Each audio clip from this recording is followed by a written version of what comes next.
But 700 islands and keys found in the Bahamian Sea. There's so much here to discover. Won't you come along with me? With friends and interesting people you'll meet along the way. Come and hang along with Percy. We'll sure have some fun today. We'll sure have some fun today. We'll sure have some fun today.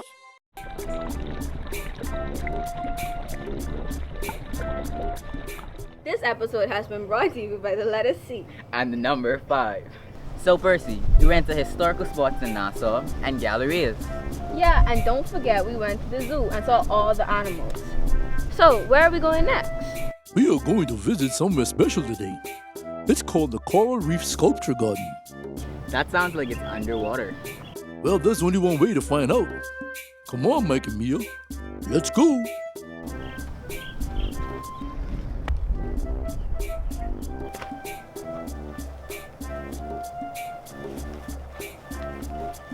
The Bahamas Environment Education Foundation, also known as BREEF, created the countries for its underwater living art gallery in October 2014.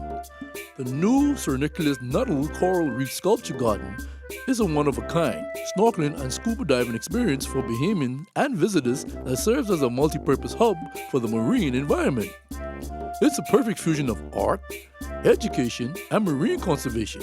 It provides a habitat for fish, corals, and other marine life. It diverts snorkelers and divers away from the natural reefs that provide space and restoration. The garden is a home for a coral nursery. It is also used as an outdoor classroom for environmental education. The centerpiece sculpture, Ocean Atlas, is the largest underwater sculpture in the world and was created by internationally renowned artist Jason Taylor.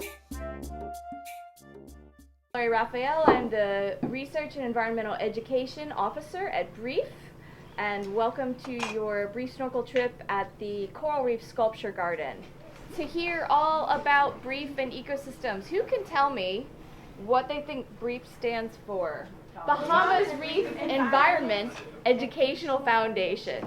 So that is who we are, and we are a Bahamian non-profit, non-governmental organization promoting the conservation of the Bahamian marine environment. So it's been our mission for 25 years to promote the conservation of the Bahamian marine environment that sustains our way of life. Because, you know, we're very, very tied to the oceans. We're tied to all the resources and the benefits that the ocean provides for us, and as we have been for many, many decades. But we like to outreach to people who are over 18, and one of the ways that we can reach people, we thought we would build a coral reef sculpture garden. And the history behind this is a gentleman in the 1990s named Willis E. Tynes won a competition to design a marine life stamp for BREEF. So he's an artist, and he designed this stamp, and he said to our founder, Sir Nicholas Nuttall, you know, why don't we have an underwater art gallery? At the time, nothing became of it, but later, years later, he heard about Jason Taylor, who is an underwater sculptor who has installations all over the world in Mexico and Grenada and now in Lanzarote in Spain. He heard about him and he said, Jason, would you like to come to the Bahamas and work with this nonprofit BREEF to promote conservation of our marine environment? And he said yes. So that is how we built the Coral Reef Sculpture Garden, and this happened in 2014. So our number for the day is 5, and we are 5 years old. Very happy to say the sculpture garden has persevered through hurricanes. The statues are still standing, and I'd love to tell you a little bit more about the sculpture garden. So we built it as a means to raise awareness about all those threats to coral reefs, which were what? C stands for climate change. Say it out loud. H is for habitat destruction. O is for overfishing, and then P is for pollution, and I is for invasive species. Okay, and we use it also as an outdoor classroom like we're doing today. You guys are going to go for a snorkel and get to see some of our key species and other really cool corals and sponges and plants underwater. So a little bit about the sculptures themselves. The biggest sculpture is called the Ocean Atlas, and she was designed by Jason Taylor, the sculptor I told you about. She weighs 60 tons, It is 9 layers and took almost 30 days to make in the airport industrial park. So I was part of this project, planning it and building it, and after a day of deploying it in the water, it's quite amazing to see the full structure of 9 layers, like a child's toy, one layer over another, building up all those layers and coming together. And we got world-renowned press coverage for this ocean atlas. And she is representing the future of our oceans being on the shoulders of the Bahamian youth. Because we're really expecting you guys to take up that torch of conservation. So that's the Ocean Atlas. It's made from a special pH-neutral concrete that won't promote more ocean acidification, and it's kind of got a porous and pebbly texture, allowing corals and sponges to attach. So now we have a lot of natural corals growing on our structures that we didn't plant there. They're just happening from coral spawning and gametes settling. So that's really cool. The next structure in the picture here is Virtuoso Man. And he was built by Willis E. Tynes, the gentleman who had the idea to build the sculpture garden. He is an older gentleman passing the torch of conservation to the younger generation. And on the top of his staff is actually growing some more of that staghorn coral. So that's really cool. And then the final piece is called Lucayan Face. And this face is representing our original ancestors here in the Bahamas. So the Carib and the Arawak and the Lucayan Indians that were here generations before us. And his face is just looking up, and he's actually a testament to climate change himself, because a lot of sand during Hurricane Matthews covered his face. It's like, see no evil now. His eyes are covered, but it's just about 100 feet offshore in this very shallow area. So right where you see the yellow flag out there is where the big sculpture is, and then there are these reef balls making a trail all the way around. So we're going to check out these structures. We're going to see how this artificial reef creates a great habitat for juvenile fish, and it relieves pressure from the surrounding reef so that tourists don't impact negatively the coral reefs, and they come see these concrete structures in the middle of the sand. That's another reason why we built the sculpture garden. Ready, boys and girls? Here we go. Bahamas. This spells Bahamas. Bahamas. This spells Bahamas. Bahamas. This spells Bahamas. Bahamas. This spells Bahamas. There's 700 islands and inhabited keys, all to our disposal. 350,000 plus population living in our land. A democratic government leadership, Britain's our advisor. These are important facts, no way to take them back. They're part of history. Bahamas. This spells Bahamas. Bahamas. This spells Bahamas. Bahamas. This spells Bahamas. Bahamas. This spells Bahamas. National symbols like the national anthem, written by Timothy Gibson. Our bird, the flamingo, fish, the blue marlin, flower, the yellow elder. There's the national flag, 3 colors it bears, black, gold, and aquamarine. And don't forget the tree is the lignavite, all found in the Commonwealth. Ha ha! Bahamas. This spells Bahamas. Bahamas. This spells Bahamas. Bahamas. This spells Bahamas. Bahamas. This spells Bahamas. Bahamas. One more time. This spells Bahamas. Bahamas. Hey, this spells Bahamas. Bahamas.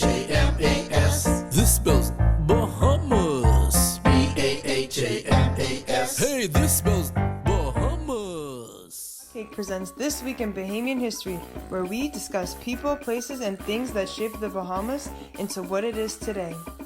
Sir Nicholas Nuttall was born on September 21st, 1933, in Leicestershire, and was the 3rd Baronet, a title that is awarded by the British Crown. He would inherit his father's business in construction at 8 years old due to his timely death, and would later enlist himself in the British Army. He would sell his family company and migrate to the Bahamas in the 1970s. He became involved in marine conservation and founded the Bahamas Reef Environmental Education Foundation, also known as BREEF, which is a non-government organization. They would campaign to preserve the coral reef ecosystems in the seas around the Bahamas and protect local fishing grounds. Sir Nicholas Nuttall passed away on July 29, 2007, and has been lauded as one of the Bahamas' most prominent local environmentalists. The word of the day is conservation. CONSERVATION. Conservation. Conservation is the prevention of wasteful use of a resource.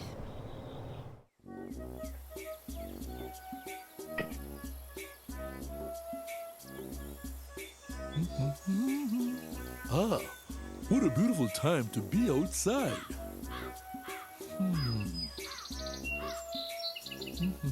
I think I'll go for a walk.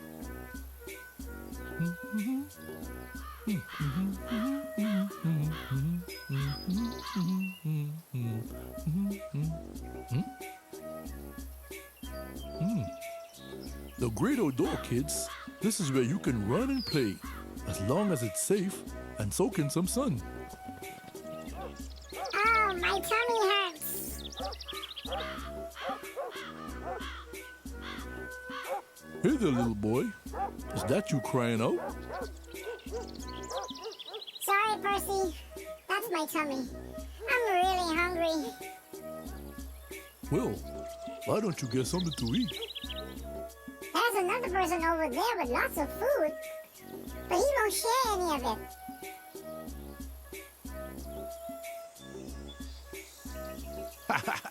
That's right, kids. I have all these fruit and I'm not sharing any of it. It's all mine. Mine. Well, no. That's not a very antisocial person, isn't it? But hey, with all that fruit he's keeping, I'm sure there's enough for you to eat too. So let's try asking him nicely for some. Excuse me. Percy the Potcake, what do you want? Well, this boy is playing outside and got hungry. Some fruit would be nice. Could you offer him some? No, it's mine. Wait, now. Do you need to have all that fruit to yourself when others need it? Why not share some with this boy who's hungry? I don't understand. Allow Percy to demonstrate. Voila, sharing. An apple, my favorite. Thanks, Percy. See, that wasn't so hard, was it? Well, I guess I could share a little. In fact, here, why not split half the pile of food for each other? You both might need it in the great outdoors. Sharing is important because it let us be neighborly, help with others, and is a great way to make friends. You might not be friends now, but keep sharing. Even talking while having a meal together is a way to share. Conversation. That's all I have for now, kids. Remember, anyone can be friends through sharing. Play outside and play nice.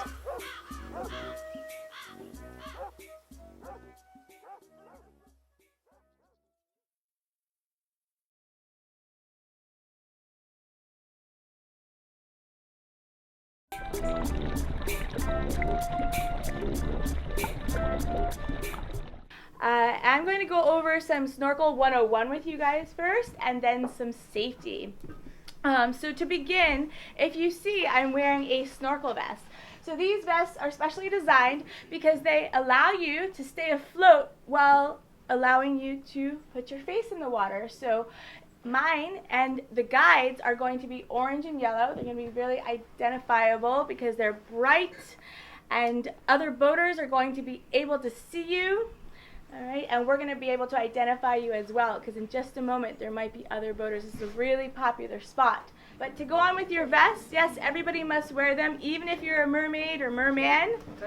Okay, you don't necessarily have to blow them up, but you do have to wear them. So how you secure them is you have one strap that goes around your waist and clips. So make sure that's secure and snug. And then the other strap that goes in between the legs up through, and then clips at the bottom of the vest. You also want to make sure that this one is snug, not too tight that the boys are singing soprano, okay? But you do want it to be snug. All right, because if it's too loose, guess what? The snorkel vest just rides up, and now it's in front of your face, and you can't see. And so that's not the point of today. So make sure that's snug. If you need assistance with your straps securing them, just see one of your in-water guides, okay? We'll help you out with that. Now, how to blow it up. It's really simple. You have a tube right here. You just take your thumb and your index finger, and you push down, and at the same time, blow in.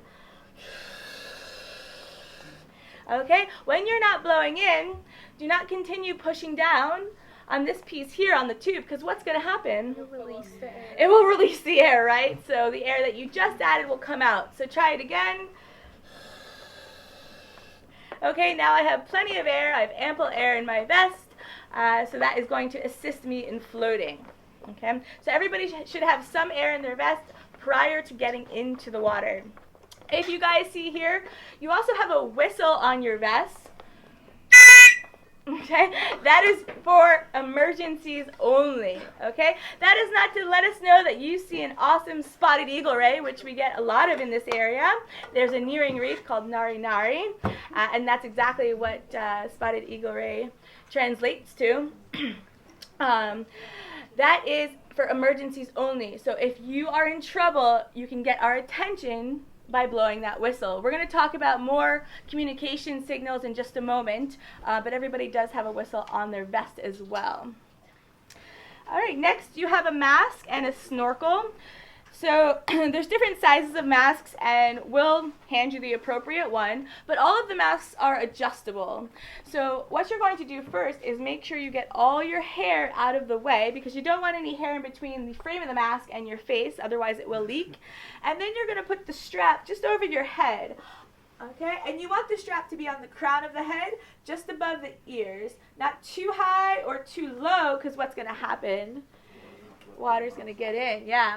All right, you also want to make sure that the skirt is nice and flat, okay? It's not curled up like this, all right? Looks silly, but people do it. So just make sure you just draw your fingers around your skirt to make sure that also your nose is enclosed. A lot of times we see people wearing their mask like this and wondering why they're getting a mask full of salt water, okay? So make sure that your nose is enclosed as well.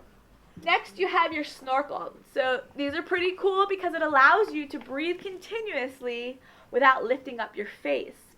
So before you breathe from the snorkel, remember, if it's in the water, it's collecting water within it. So you need to do what before you take a breath?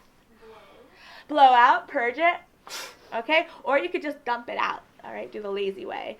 But if you take a breath without doing that, you are going to get some salt water in the mouth. So just make sure before you take a breath from the snorkel that you clear it.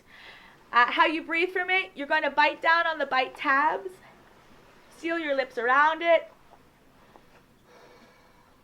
and inhale nice and slowly. You can use your tongue as a splash guard for your first initial breath, just in case you do have some residual salt water in the snorkel. Okay, but we want everybody, again, to be practicing with their snorkel today. No breath holding, all right? So like I said in the beginning, everybody is going to be in small groups, and within the groups, you're going to have a buddy. Your buddy's going to help you out when it comes time to putting your fins on. So if you guys see, these fins are really nice because they're adjustable and they have straps on them. So what I would do is, once we hand you your appropriate size fin, is just loosen the strap, the heel strap, all the way by lifting up this piece here and then tugging on the heel strap. You're going to wear them like bracelets so you have your hands free, okay? We're not going to walk around today in the sand before we get in the water with our fins on. If you have a cramp or some issue or you need extra assistance, we're carrying these red tubes here, okay? So you can momentarily use these to help yourself and assist yourself float even more so. But these are not for us to drag you around. You have fins for that. So make sure you're using your fins like we just went over. So each one of your guides will have that. Another thing, if we ask if you're okay, it's this signal here. So everybody, could we practice that? It's a question, so it demands an answer. So I'm asking you if you're okay. and everybody's okay on the surface. Excellent. If you're not okay, it's this, right? It's this right here. Again, this is not, hey, I see an awesome turtle. Okay, if you see an awesome turtle, just say turtle. Okay, we can hear you. And the visibility is going to be awesome today, so we're all going to get a chance to see everything. All right, so that's a very serious signal. Imagine you're going like this, just joking, but somebody else really has a problem 15 yards away from you, and we respond to you first. Imagine what could happen in just that time frame for the person that really needs our assistance.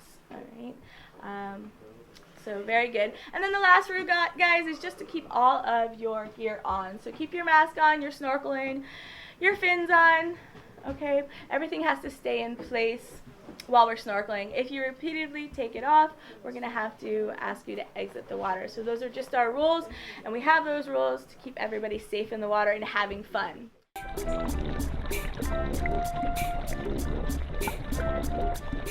My name is Casuarina McKinney-Lambert. I'm the Executive Director of BREEF, the Bahamas Reef Environment Educational Foundation, and I love conch. So I've got a couple conch shells here to show you. I have 5 conch shells that show different stages in the conch's life. So when conch are very, very small, they float around with the ocean currents. They're really tiny, they're microscopic plankton, zooplankton, because they're animals, and then they settle out into nearshore areas in sandy and seagrass beds, and they start growing. They start growing their own shell, and this is a baby conch that's just come out from under the sand and would have been walking around and eating algae that grows on the seagrass leaves. So this is the smallest conch that we have. And this is a juvenile conch. It's grown a little bit more. The lip is still very thin and hasn't fully flared out yet. So it's a juvenile conch, and you can see that it has actually been cracked out. So even though it's a juvenile, even though these are protected, this one's been cracked out. This is where the cut is to remove the conch animal out of the shell. Moving along, we have another conch. This is an adult conch, and you can tell it's an adult because it has a well-formed flaring lip. So this conch, here's the lip, and this is another adult conch, a little bit older, because you can see that the lip is a little bit thicker. From this lip to this lip, this one's a little bit thicker. So that means this one's a little bit older. Conch, once they reach a certain size, they don't get longer. They don't get longer this way, but their lip gets wider. And that's how you can tell how they're older. The last conch I have is a very old conch. Whoops. That has a much thicker lip. And you can see, because of the color of the shell, that this one was alive a long time ago. It was also harvested a long time ago, and you can tell that by the hole in the shell. It's a different type of hole than the way conch are harvested now. So, one of the tools that we use to measure conch is called calipers, and these are calipers. And you can use calipers to measure the thickness of the lip of the conch. The way you do that is you pick up the conch like this, you open up the calipers, you put it in right here, a special spot, and then you measure the thickness of the lip. And this one is 15 millimeters thick, which is about the diameter of a Bahamian penny. So this conch has just reached maturity. It's a mature conch, able to be harvested.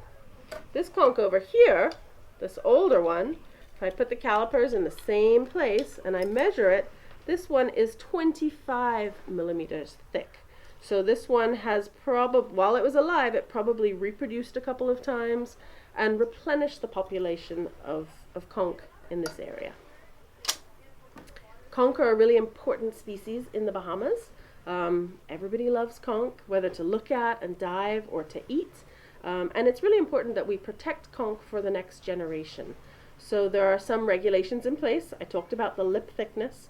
And there are also some areas in the Bahamas where conch are protected. Marine protected areas that are replenishment zones, where conch can grow big, they can reach maturity, they can find other adult conch to reproduce with, and make the next generation of conch. So it's really important for conch that we have a network of marine protected areas that can serve as replenishment zones for our conch population. So conservation is key when it comes to conch. And a number of organizations have got together to work together for solutions for conch conservation. And they're doing this, BREEF is one of the organizations, under the term conservation. So sometimes we talk about conservation when we're talking about all sorts of other things, but when we're talking about conch specifically, we sometimes call it conservation. This is a very old conch shell that was harvested a long time ago. You can see right here, this circular shaped hole is an indication that it was harvested by Lucayans who used to live here a long time ago. If you compare that with this conch shell here, where you can see the shell is a bit of a different color. This is a more recently harvested conch shell, and it has a cut instead of a hole. And so this conch shell was harvested much more recently, and it whoops. And so this is how you can tell the difference between these two conch shells. This was harvested a long time ago, and this was harvested more recently because of the cut in the shell. But before we go, what did we learn? We learned that BREEF created the country's first underwater art gallery in October 2014.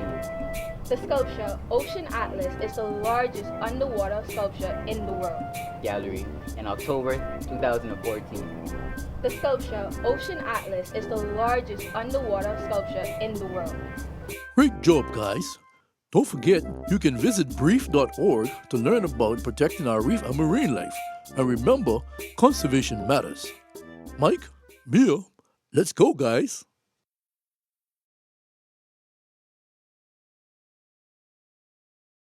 If you wish to continue learning about the Bahamas, head to percythepotcake.com and get a copy of Percy the Potcake and his Bahamian adventures, and check out other merchandise there.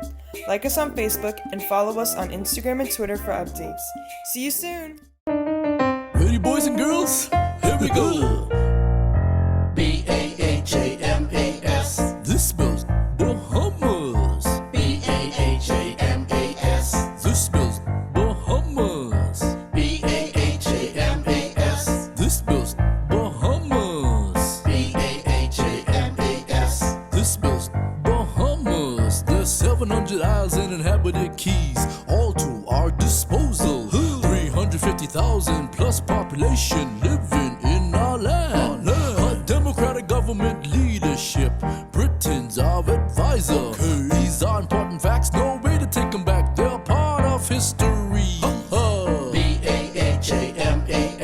This spells Bahamas. Bahamas. This spells Bahamas. Bahamas. This spells Bahamas. Bahamas. This spells Bahamas. National symbols like the national anthem, written by Timothy Gibson. Our bird, the flamingo, fish, the blue marlin, flower, the yellow elder. There's the national flag, 3 colors it bears, black, gold, and aquamarine. And don't forget the tree is the lignavite, all found in the Commonwealth. Ha ha! Bahamas. This spells Bahamas. Bahamas. This spells Bahamas. Bahamas. This spells Bahamas. Bahamas. This spells Bahamas. Bahamas. One more time. This spells Bahamas. Bahamas. Hey, this spells Bahamas. Bahamas. This spells Bahamas. Bahamas. Hey, this spells Bahamas. Here we go. Make sure you get a copy of the Bahamas song by Percy the Potcake wherever music is downloaded. Bahamas.